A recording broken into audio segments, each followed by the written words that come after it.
Ke semayan kalau boleh semayan 5 waktu puas hati dah.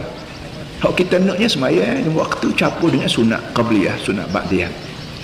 Belum zuhur ada sunat, lepas zuhur ada sunat, belum asar ada sunat, lepas asar tak ada, belum maghrib khilaf, belum maghrib ada sunat atau tidak khilaf. Ambohnya balik buat tidak, sudah bayang murid lalu nak ajar masyarakat supaya murid cepat.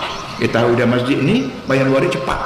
Jangan udah juga bayang murid tu mulalah nak turun mandi, nak turun nak basuh kereta lah, macam-macam pelanggar dulu sampai ke murid tu lewat waktu bayang murid. Jadi kita nak didik masyarakat supaya maghrib cepat. Belum pada masuk waktu maghrib tu patut nak mandi, patut nak ajar anak-anak pakai baju ke pergi masjid berapa siap dah. Bila bunyi maghrib tu baik.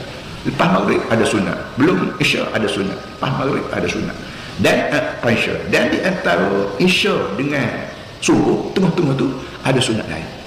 Sunat yang disebut tahajud, kita panggil tahajud, kita panggil qiyamul lail, macam-macam nama.